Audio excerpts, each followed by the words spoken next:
El generador en derivación, o también como se le llama, el motor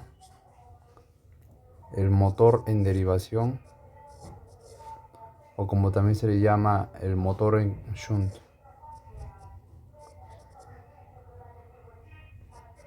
Un motor DC en derivación. El circuito equivalente de un motor en derivación es de la siguiente manera. Se tiene el circuito de la armadura y en paralelo a él se conecta el circuito del campo. Acá tenemos la armadura o el rotor también, y en paralelo a él se conecta el circuito de campo.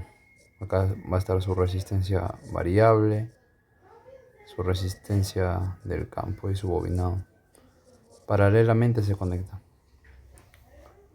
Por acá va a estar el motorcito. Por acá se le alimenta una tensión V sub T en el motor. Por acá se va a generar una corriente I sub L que le llama la corriente de línea. Por acá se va a generar la corriente de campo, un I sub F. Y por acá la corriente de la armadura. Y el sentido de la corriente va a ser ese. Desde la derecha hacia la izquierda. Hasta llegar hasta darle voltaje al inducido del motor.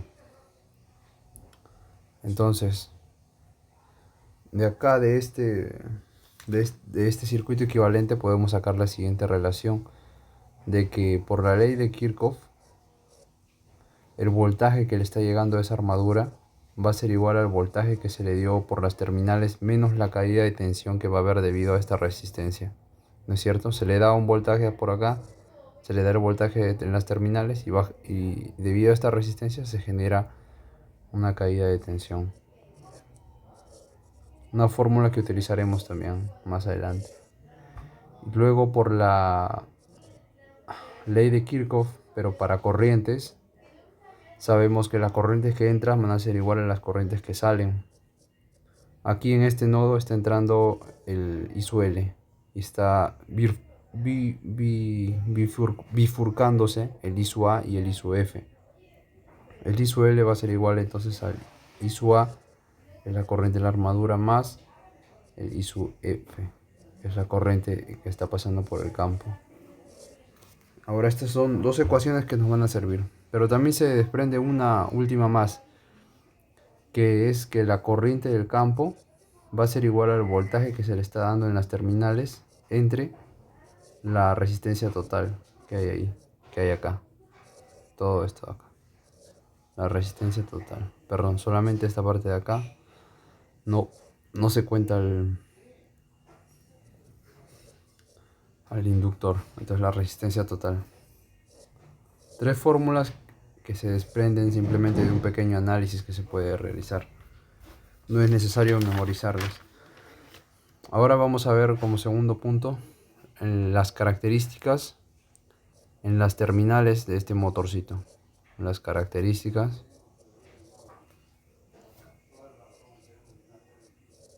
en las terminales del motorcito.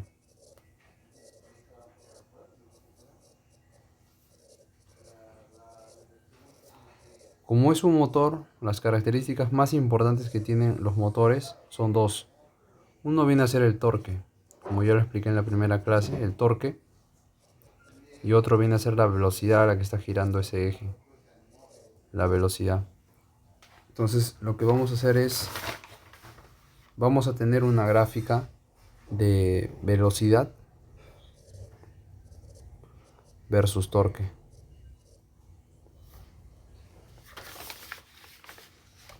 Versus el torque, pero en este caso va a ser torque inducido. Ahora vamos a apoyarnos de esta ecuación de acá para hacer el análisis. Es la ley de Kirchhoff. Nosotros tenemos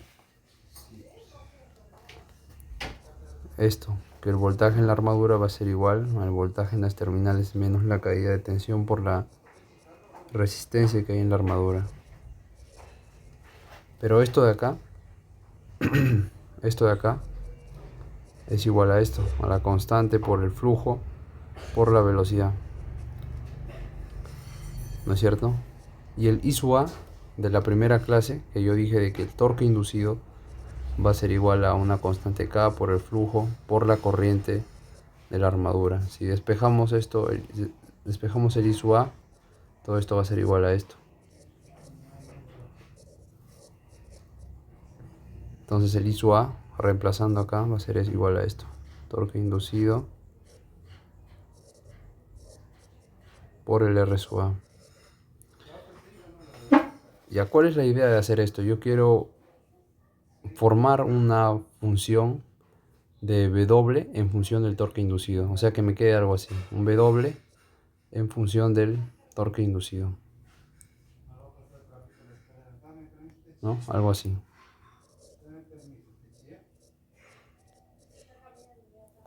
Una función de esta manera. ¿Está bien? Entonces vamos a despejar todo esto de acá. El W quedaría de esta manera.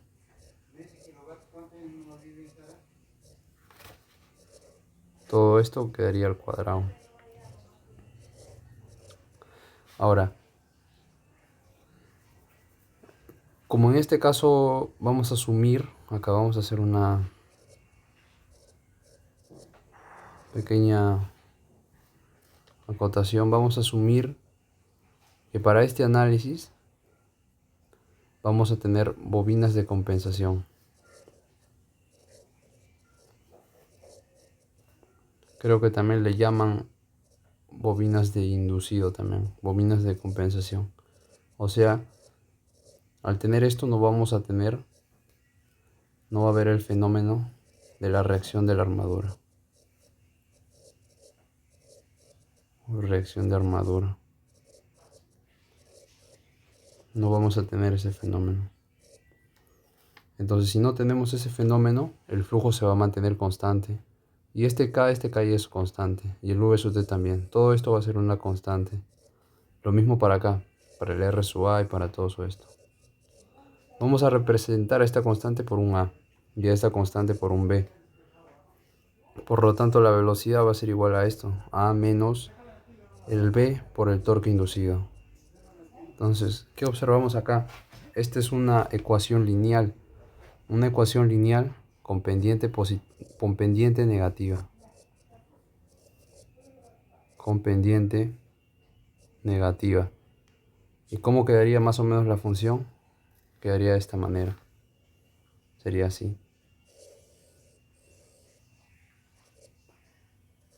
Vamos a tener la gráfica velocidad versus torque inducido. Sería una función de esta manera, una función lineal. En donde en este punto nosotros vamos a tener que el torque acá va a ser 0, ¿no es cierto? Visualmente nada más. El torque inducido va a ser 0. Y cuando el torque inducido va a ser 0 va a alcanzar su mayor punto de velocidad. Acá, la velocidad máxima. ¿Cuándo? Cuando no va a haber carga. Cuando no tiene carga.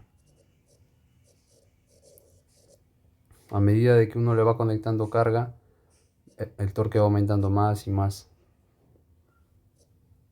Y al aumentar va disminuyendo la velocidad también. Disminuye, disminuye, disminuye. Ahora, este análisis que hice ha sido para cuando no hay reacción de armadura. Pero ¿qué pasa? Vamos a poner acá.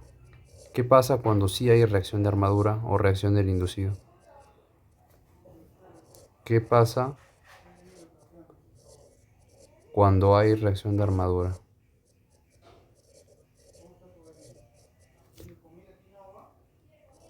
Cuando hay reacción de armadura. Cuando hay reacción de armadura, lo que sucede es que el flujo ya no va a ser constante. O sea, todo esto ya no va a ser constante. Entonces ya no se puede tomar como si fuera una función lineal todo esto. Entonces, ¿qué sucede?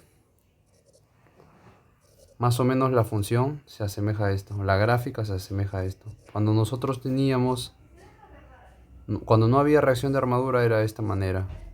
Pero ahora cuando sí tenemos reacción de la armadura, se genera de esta manera. Cambia la gráfica. Entonces esto es con reacción de armadura.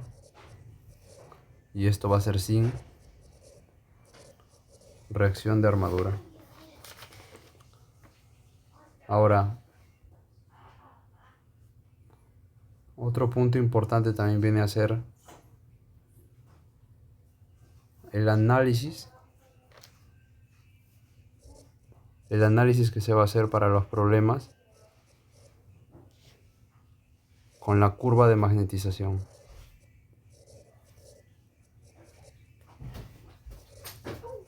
Pero en este caso,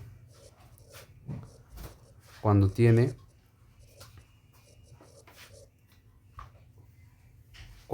reacción de armadura.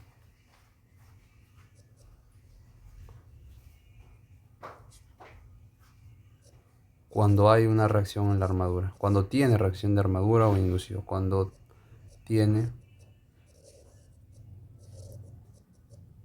reacción de armadura.